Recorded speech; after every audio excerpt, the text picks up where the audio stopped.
Hello and welcome to Entrepreneur TV. I'm your co-host, Velma Gallant. Super excited to be here today and really excited to have you here with us.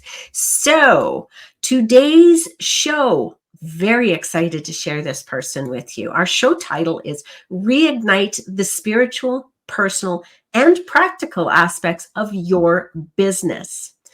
So are you ready to create a thriving business with harmony with your spiritual, personal, and practical aspects of business?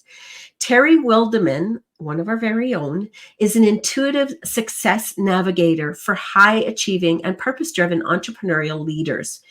She's affectionately known to her clients as the intuitive truth detective because she expertly unwraps and offers her solutions to complex challenges, leading to success in business and life.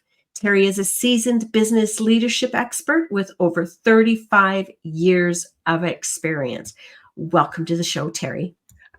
Thank you so much, Velma. I am so excited to be here. I'm super stoked about this. We have known each other for a few years now. I know that I connected to you in a very transitional point of my life. I played in one of your events and I got a lot of value over it. So to be able to sit here side by side with you, it's very exciting for me. And we did get an opportunity to meet face to face not that long ago as well. So I, unlike all of you out there, I got a Terry Wildemann hug. Yeah, I've been known to give good hugs. That's what I've been told. Without a doubt, without a doubt. So I know that your intention, we're going to talk a little bit more about intention. Your intention is to support people to combine that spiritual and business into one really cohesive and effective place to play. I'm going to use that word deliberately, because you've learned that everything is energy. So let's start there. Okay. Why do you feel everything is energy, or how do you feel everything is energy? Well, I'm going to share it with a story. A very quick little story here. When in the mid 90s, I was studying to be a Reiki master. It sort of fell in my lap out of nowhere. And I became a Reiki master in 1998. But during my studies, I visit Florida quite a bit. That's where my parents lived and my relatives lived. And I told my uncle, my great uncle, who is a radiologist. So radiology is about energy, right? It's taking pictures of the body. It's all about energy. He wrote a book called the ESP. I'm going to say this with a Spanish accent because I'm Cuban and he's Cuban. Uh, the ESP of Jose Marti. So he's very much into ESP and all that good stuff. Now, this is a director of radiology at a major hospital in Miami. He also won third prize in the world for his study on breast cancer. And when I shared with him what I was doing, this little Cuban man ran around his house touching everything. And my name in Spanish is Ana Teresa, and he would be touching the kitchen cabinets. Esto es energía, esto es energía, esto es energía. Ana Teresa, todo es energía. So he would be touching everything, basically saying, this is energy, this is energy, this is energy, this is energy. Everything is energy. And when you think about it, our phones, our cabinets, our glasses, make your own magic. The atoms and the proton, everything comes together in a specific way, and it's all energy. So those of us who are energy healers feel energy differently in different people and in different ways. And it can be something as simple as the big hug that I gave you. Powerful energy there. And that energy, because we're receptive to one another, was a very positive thing. However, if you're not a hugger, that kind of energy would have pushed you away, if that makes sense. So our personal energies have a play in it. So everything is energy, from our words to our actions, our thoughts, our feelings, and our emotions.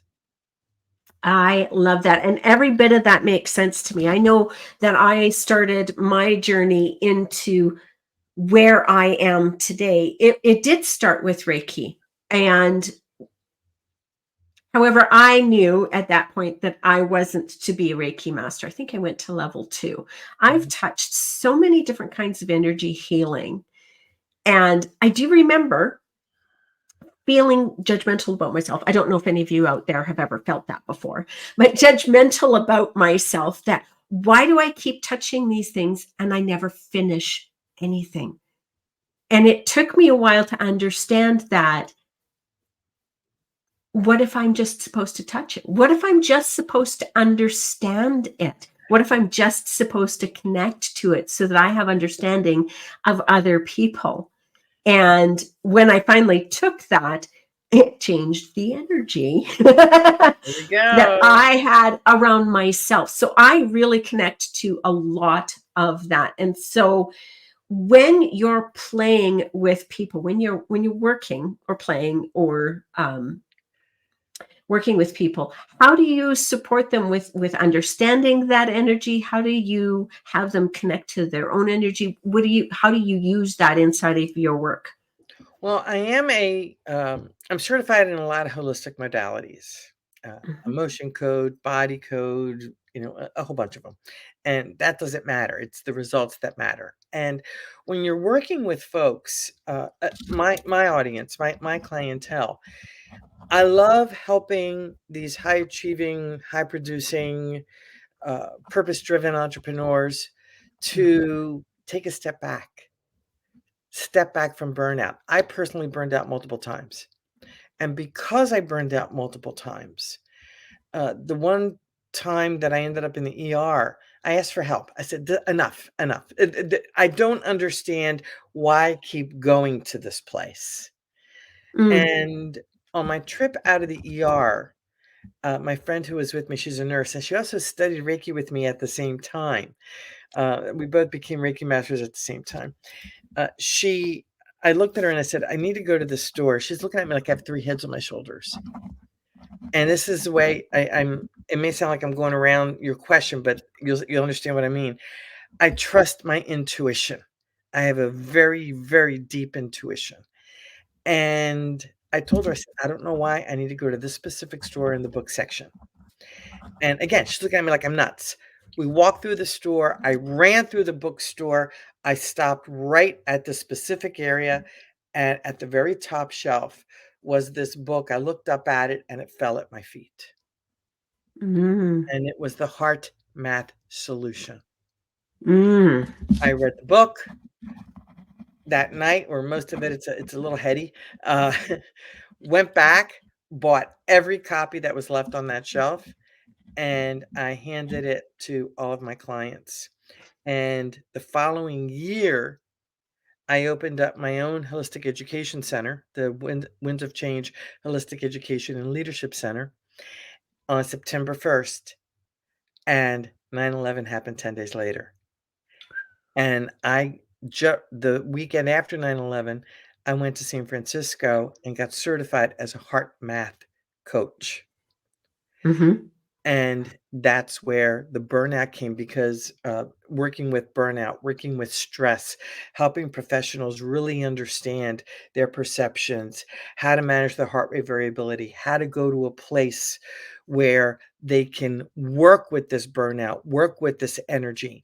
And that's where we start.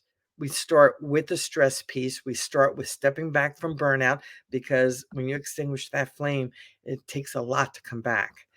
And, so I can read energy when people look at me and start telling me all their aches and pains. I can say immediately, it's this emotion, this emotion, this emotion, this emotion, this emotion. An example of that is if they have eye issues, what do you not want to see? If they have ear issues, what do you not want to hear? If you have shoulder issues, what are you carrying that you need to let go of? If you have lower back issues, oftentimes that has to do with finances. If you have heart issues, that has to do with, it can have to do with self-love. Lung issues are about grief, on and on and on and on. So I can sit there and literally it creates a roadmap for me energetically because according to Dr. Bradley, the creator of Emotion Code and Body Code, 98% of all of our diseases manifest that they begin with emotions. And where do emotions come from? How we think. That makes a lot of sense. I know that this occurred when I was 3 years old. That's when it started. And what I find really fascinating, and this is kind of off topic, but these glasses haven't changed a lot in the last 5 years. How cool is that? And I'm old and they're still not changing. This is awesome. It is awesome. And that's about the time you and I met, by the way.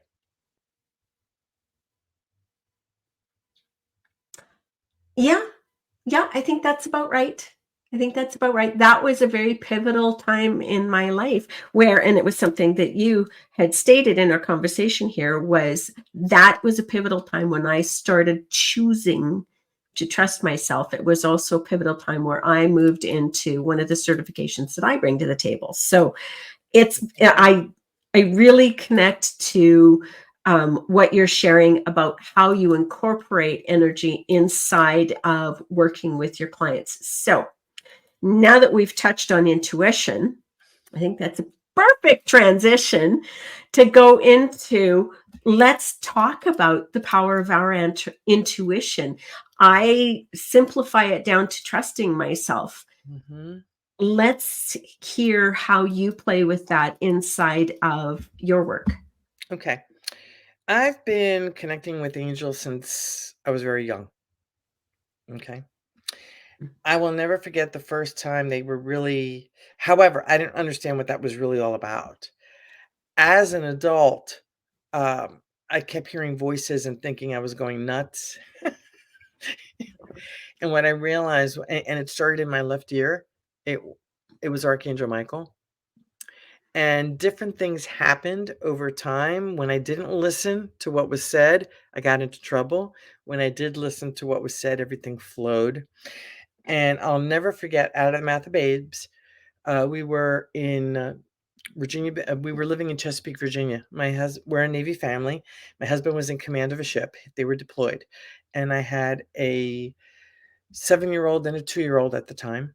And I Mhm. was really stressed out because I was taking care of a lot of different things. And we were going to some place. I don't know where it was. We didn't have GPS at the time, and I started to cry because I didn't know where we were, how to get there. And my oldest daughter, who is now a commander in the Navy, she said to me, "Mom, pull over. She said, talk to your angels. They always tell you what to do." And I was like, "Okay." And I pulled over and I listened, and I stayed in zone, and it's very important. I stayed in zone, and I was told where to go, where to turn, et cetera, and we got there very quickly. The next example of listening to intuition was, we were she was younger than that. Brianna was only 10 months old. We were living in Alexandria, Virginia, and we were on our way to move to Mayport, Florida. I was saying goodbye to a friend of ours we had just had dinner with, and I pulled out of the parking lot. Brianna was tied in very tightly. We had a little sports car. I did not put my seatbelt on, and I kept hearing in the car, "Terry, put your seatbelt on," and I ignored it. Second time, "Terry, put your seatbelt on," and I ignored it. The third time, I was sitting at a light, and I got, "Terry, put your seatbelt on now!" And I put my seatbelt on, went through the I went through the intersection and got hit by a drunk driver. If Wow. I had not listened, this is the power of intuition, and every time I tell that story, I get tripped up. If I had not listened, I would have gone through the windshield because the cars at that time didn't have, uh, the, uh, Bags. the bags. Airbags, yeah. So that's when I really, those 2 events are pivotal for me. And intuition comes in different ways. We see things, which is the third eye. We see images. We hear, which is clairvoyant. We hear things, which is clairaudient. We sense things, which is clairsentient, and we know things, which is claircognizant. All of us have a little bit of all four. Some of us have Mm. are very strong in one. Some of us are strong in two. I'm strong now because I've allowed it. I'm strong in all four, very strong in all four. And as a medium and as a channel, I allow the information to come because it is my gift. And it's taken a long time to honor that and be able to be public with that information that, yes, I am a medium. Yes, I am a channel. And I incorporate that in my very practical coaching to help. That's why some of my clients call me the intuitive truth detective. They can't escape me because, hey, they tell me and I can sense it and I can feel it when they're running away from what it is that they want to see, hear, feel, and what they want to move into. And so when it comes to intuition, to me, your intuition is the most important tool that you have because that will guide the practical side of you. And another way to look at it is from a very practical scenario that I teach in my stress classes. What sunk the Titanic is what was unseen. I remember that phrase. What Mm. sunk the Titanic is what was unseen. So if you look at an iceberg, the top of the iceberg is equal to our heads, from here to here to our neck. So from the neck below is what is unseen. So all this energy, look at all the real estate that we have from our neck down. So when you think about that phrase, what sunk the Titanic is what was unseen, your intuition is unseen.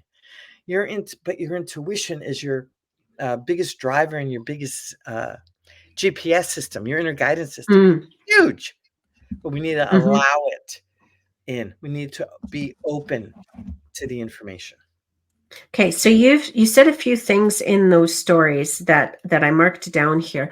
One of them you said, it was in the first story where you were sharing about your daughter telling you to talk to your angels and then they help navigate you. You said you stayed in the zone. What did you mean by that?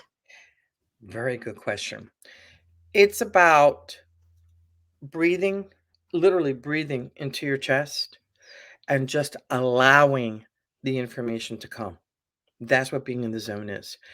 At that time, I didn't understand it like I do now.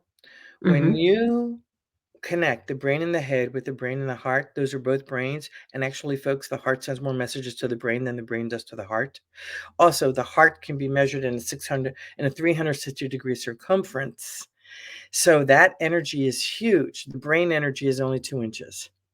So when you take a deep breath and you're focusing on this part of your body, the chest area, it assists you to get into a zone space because you are working with the energies of both systems. And I didn't understand that that's what I was doing at the time when I did that. So now I understand it. I understand it from a physiological perspective as well as a energy healing perspective.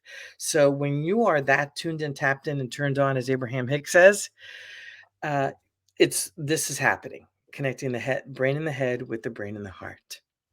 Okay, that makes a lot of sense to me. As a matter of fact, I wrote right underneath "stayed in the zone." I wrote "allow the info to come," so I can see why they're both connected. And I know I can I can physically feel the difference. I don't Mhm. know if anybody else feels this way, and I'd love to hear in the comments. I can physically feel the difference when I move from here Yes. down to here. There is a change in my body that happens Mhm. when I connect my head to my body instead of, just using this. Yeah. And I get like a cartoon visual of this little teeny tiny body running around with this giant head, and no wonder we're out of balance.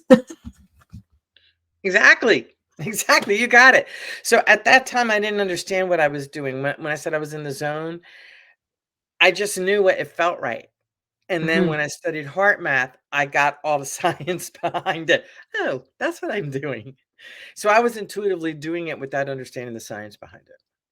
I love it. I love it. And I love that it points to, and I really appreciated you sharing your uncle, that being back in 1998. We don't always look,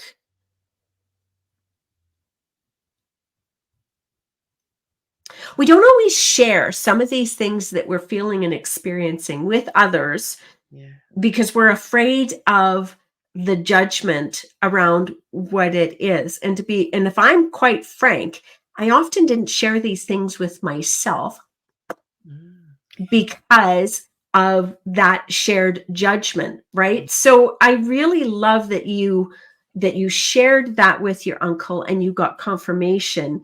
You've shared it with your children yeah. and they walk there with you, saying to mom, talk to your angels, right? So I really love that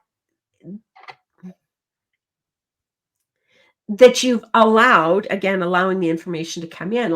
In order to allow the information to come in, we also need to allow that information to escape us too. Absolutely. Where the kids are concerned, I actually taught my daughters how to connect with their own guardian angels. And the one, my oldest, they're all soccer players. We're all, big soccer people. And before the games, I would get all of them to breathe. Again, this was before heart math. I would get them all to breathe and ask their angels to support them in on and off the field and by name. They would all, yep, and you could always tell when they did that and when they didn't. Could always tell. Mm, It was very interesting. very interesting. Very interesting. Okay. And the last thing I really want to emphasize for the people who are listening, I absolutely loved what you shared about the most, uh, what sunk the Titanic was what was unseen. And I think, again, that really connects to allowing the information to come in, staying in the zone, making sure that let's use all of ourselves. Let's not just use Exactly. this little tiny piece. Like we are more than just That this set of 6 inches or whatever this might be, You're absolutely right? right. We are so much more than that. And um, when we have that kind of awareness, we have so much more open and available to us. Okay, so um, I really want to touch on law of attraction. Let's talk about law of attraction because we've talked about intuition, we've talked about energy, and those are components of law of attraction. Yes, they are. And there is some fallacies out there about Yes. what it really is. So I really want to talk to you about the law of attraction and Okay. just play in that area. Well, the law of attraction is only one of many laws, okay, but it's the one that is the best known. And again, true to form, with all this stuff, I was doing it before I understood what I was blasted doing. The 28 years ago, we were looking for a home to move into. We're here in Newport, Rhode Island, and we were stationed here. And after 3 years renting, it was time to buy. And because I'm a military spouse and I moved 12 times in 10 times in 12 years, I was very clear on what not I did not want. So I wrote a list of what I didn't want and I wrote a list of what I did want.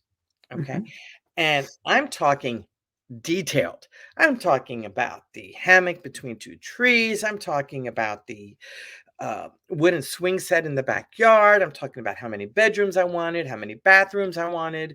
I wanted the living room and the dining room on the same side of the house, the kitchen and the den with the step down and the Berber carpet. I wanted a finished basement. I wanted the garage on the side. I mean, it was detailed, detailed, detailed, detailed, detail.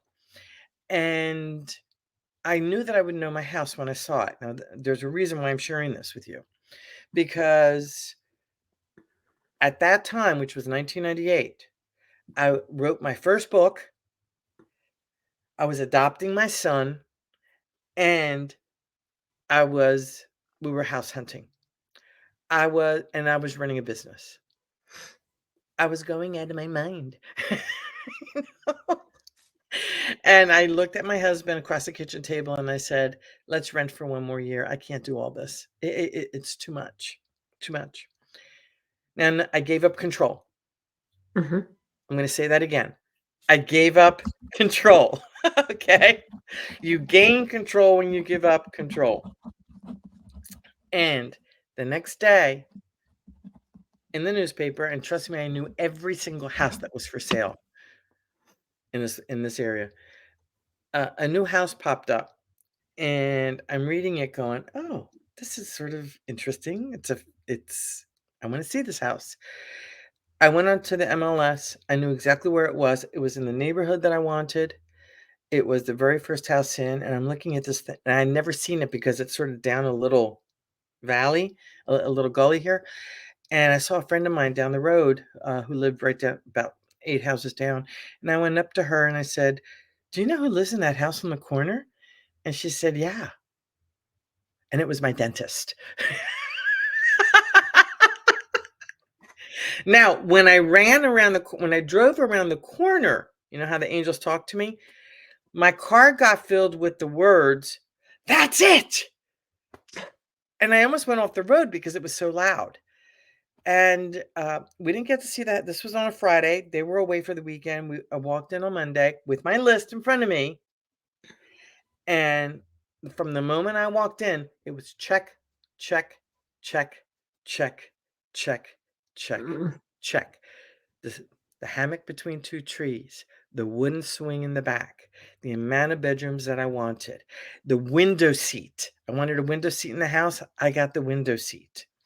We got the finished basement. I got the kitchen with the den, step down with the Berber carpet. That detailed, I got it all. And I'm going to be blunt, I did not know about law of attraction, and I had no idea how I attracted it. And I remember thinking, how did I do this? How did I do this? Remember when I said I gave up control? Mhm. The first step is to think about what you want. Think about what you don't want. There's actually a sheet that I use. On the left side, you write down everything that you don't want. On the right side, you write down the exact opposite of what that is. You fold it in half, you look at that thing, and it's all about your energy. It's about your vibration. It's not just about, oh, I want this, I want that, I want that. Sorry, that isn't going to work. The vibration has to be intense and it's got to be clear. I was very clear on all the things that I wanted. Very, very Mhm. clear. Notice it wasn't until I gave up control, it showed up the next day. Yes. Okay. So when I gave up control and said, universe, take it, I'm done. I can't deal with this anymore. Bada bing, bada boom, there it was. And that has also happened with every single one of our cars. It's ridiculous. From that time I was 8 years old, I knew I was gonna have 2 kids and adopt one. I was told by 4 doctors I could never have children.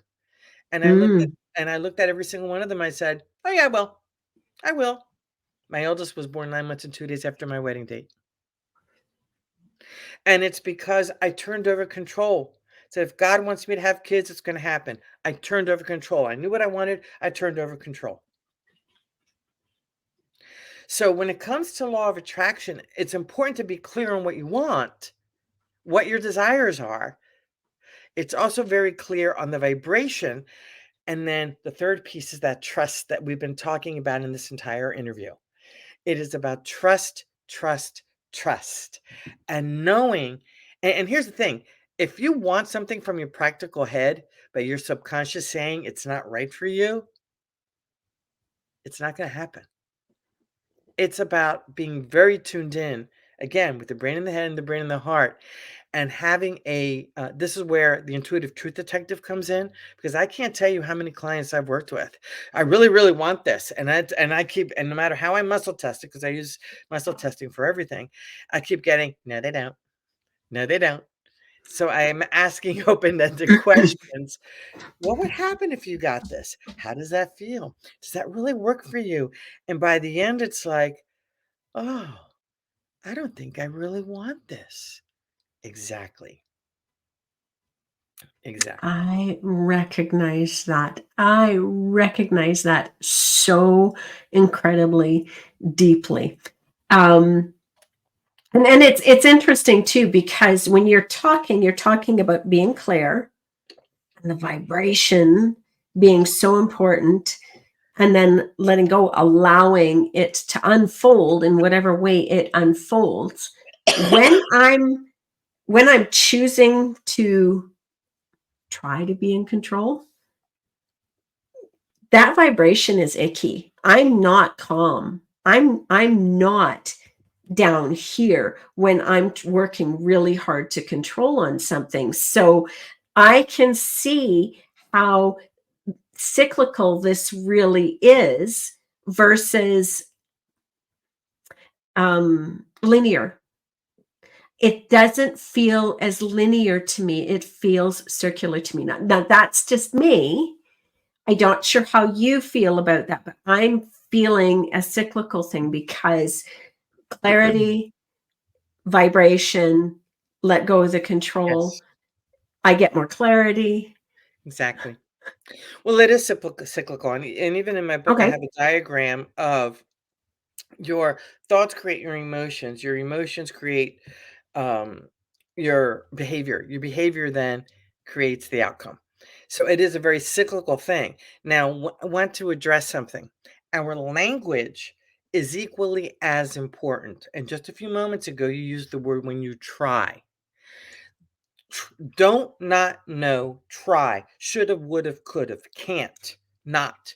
Those words are words to avoid if you can, because you're attracting exactly what you don't want to do. So when we say you try, my suggestion is to flip it to I commit. Because when you commit or I choose to do this, it Mhm. is a much more grounded and concrete energy than I try. I try is always about this behind your back. As you're And and talking. I I actually use that word deliberately because the reality is that I've come to understand is um, I really only try to control because I don't. It's an illusion, but It is an we illusion. It is an illusion. we are at the end of our time. This disappeared so fast. I want to make sure that our listeners have the opportunity to connect with you. Can they find you through social media? Uh, what's the best way for our people to connect to you? Absolutely. The My Facebook page is Intuitive Leadership, and I also have a Facebook group called the Smile Initiative Success Hub. And I would love to have us. It's all about law of attraction and smile. The Smile Initiative. Smile stands for Spirit, Mindset, Intuition, Leadership, and Empowerment. So every day, Monday is we talk about spirit, Tuesday we talk about mindset, Wednesday intuition, Thursday's leadership, and Friday empowerment. And it all has a weekly theme, and that's where we're going. And I'm announcing it now. I'm stepping out. Mm. Um, I will be doing on Thursdays. I will be doing office hours where I will put on my medium hat and my channel hat and answer any questions with my enchanted board of directors behind me of anybody in the group who would like some information. So that's brand new as of this morning. Okay, so for those of you that are in Entrepreneurs with Terry Levine, Terry Wildemann is here. And Mm, so if you want to connect with her, come on over to Heartpreneurs with Terry Levine. You yes, will be able to find Terry Wildemann here. And you'll also be able to connect with a whole lot of other heart-based business owners. We play well in this we do. sandbox. We absolutely do. And I So want to for take my those, hat off to you and to Terry because you really do play well in this group. That's something that I have not found in other groups. And I want to definitely tip my hat off to all of you because it is a group where everyone honors the other. love that. Thank you. So for those of you out in YouTube land, come on over. For those of you already in the group, make sure you connect with Terry. You're going to love being connected to her. And I also want to make sure that we share your website. There's a website that you can go to learn more about Terry and the different offerings that she has, intuitiveleadership.com. You also have a couple of events coming up. Do you want to just touch on those briefly? Oh, sure. Thank you for that. The Zap Holiday Stress, Stop Your Tinsel from Tangling and Enjoy the Holidays, is going to be happening on December 1st. It's a virtual program. masterclass. And then right afterwards, I'm going to be delivering a Zap Holiday Stress 5-day e-course. And then we'll be I'll be doing a VIP day for solely 5 people in the middle of December. So exciting stuff coming up on the horizon. Awesome. Awesome. If you're ready for an intuitive truth detector to come talk to you, that might be the one for you. So thanks so much, Terry. I had so much fun. I loved this conversation, and I really Likewise. appreciate you. And I appreciate you. This was great. Thank you so very much. Okay. Have an absolutely wonderful day. Come on over to the Facebook group and let's have some fun. Take care, and we'll see you next time.